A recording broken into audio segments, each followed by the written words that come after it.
Hello, lovelies. It's April 7th. If you're new to my channel, my name's Esther. I'm about to do what I call a wobble reading. Intro to that modality, that reading modality up here in one of those boxes.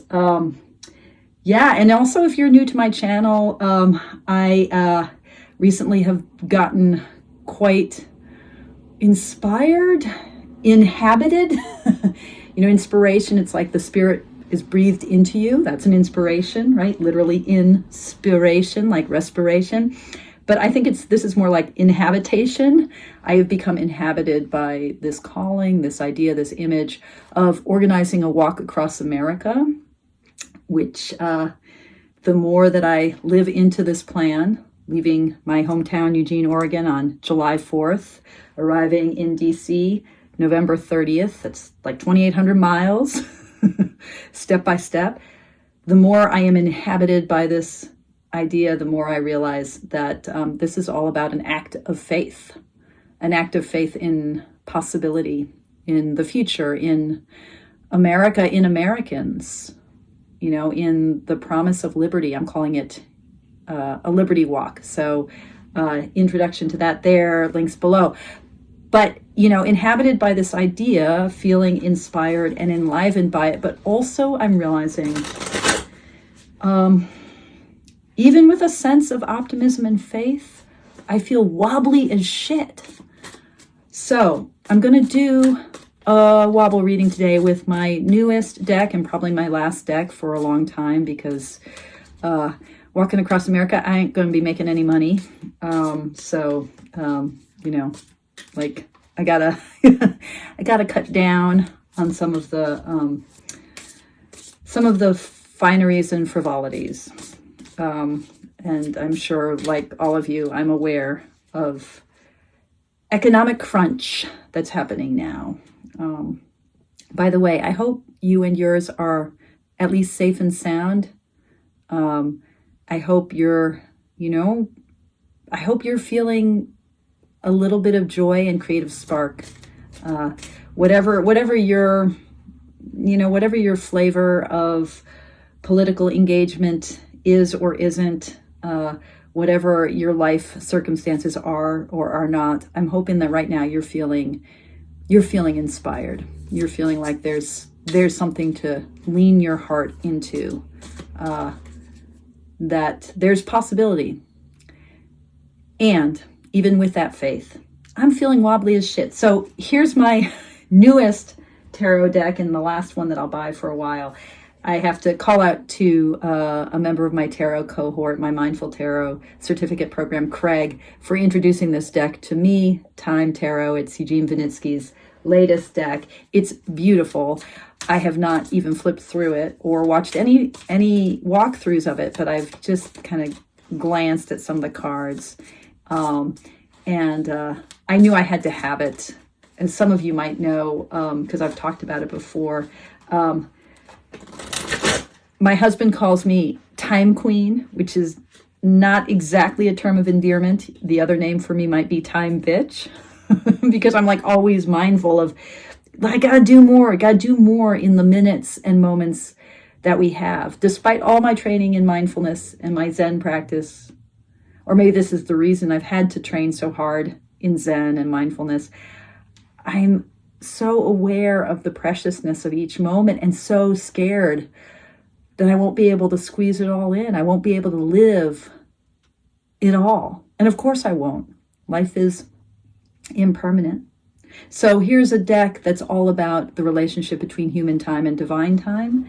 And yeah, I knew it had to be for me. So let's do a little bit of a wobble. Now, in a wobble reading, the first two cards are helping us identify what's wobbly right now. Where is the tension? What's uneasy? Where is there stress or conflict or contradiction? Where is there anxiety? Where is there confusion?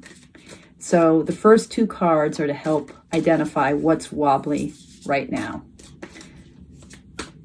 And I'm reading through the lens of my own heart, my own self, but this is a reading for all of us. So if it resonates for you, take it.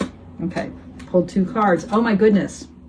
I got the Four of Wands And the chariot, I say, oh my goodness, because in the reading that introduced me to this deck, Craig pulled this card, the chariot. And it's a very interesting chariot because, yeah, he can barely control those two steeds, or if he's being hurtled through that sense of, oh, the one horse looking back, the one horse looking ahead, the white and the dark, the light and the shadow, and that burst of sun. And then the Four of Wands, all about celebration, hearth, home, community, all the ways in which fourness can bring us a sense of stability and structure.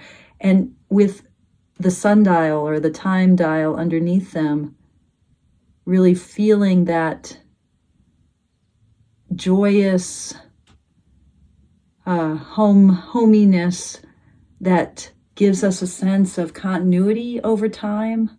Home is what you can always come back to. Home is where they always take you in. And boy, yeah, this wobble of both, I love my home so much. I love my family, my community. I love where I live, my hometown, Eugene, right? I love Oregon. I'm looking out the window behind this iPad and seeing like the beautiful green and the colors of an Oregon spring, the buds on the trees. It just is beautiful. And then also being impelled by this apparent destiny, trying to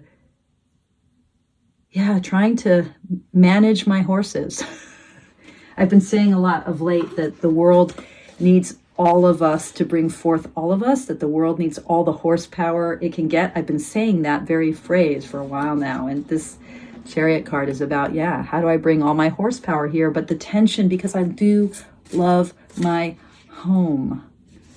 I love the sense of being at home. I love my spouse. I love my dogs. I love this little zendo that I'm in here, my shrine room where I meditate, where I play with tarot, where I do Zooms with clients and with students and with friends. It's all here in this space. I've got all my Buddha and my Tara. I've got a Kuan Yin in that corner. I've got a Buddha over here. I've got Kuan Yin over there. This is home.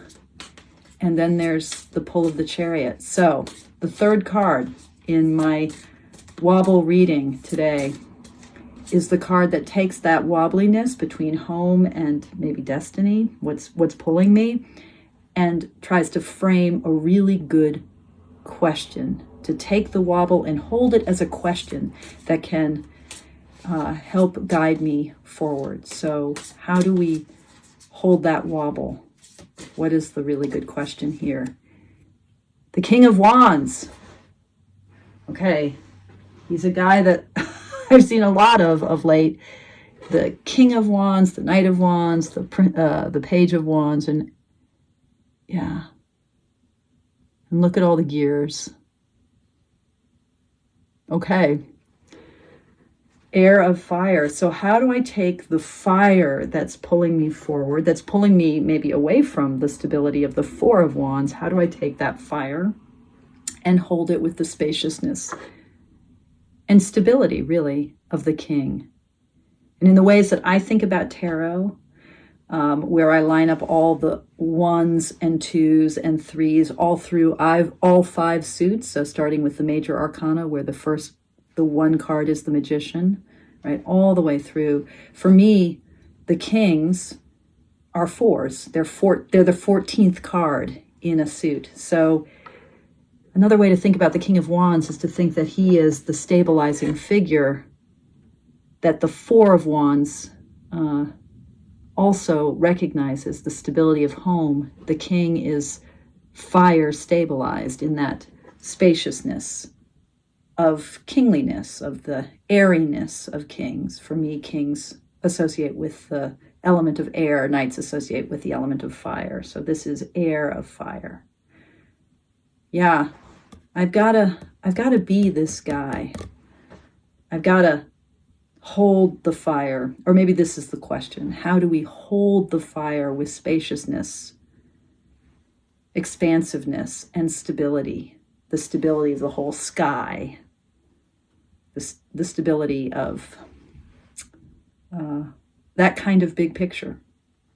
How do we hold that fiery force with spaciousness, with calm? Okay. Holding the fire of the moment. How do we do it? Hey, thanks for your practice. Thanks for watching.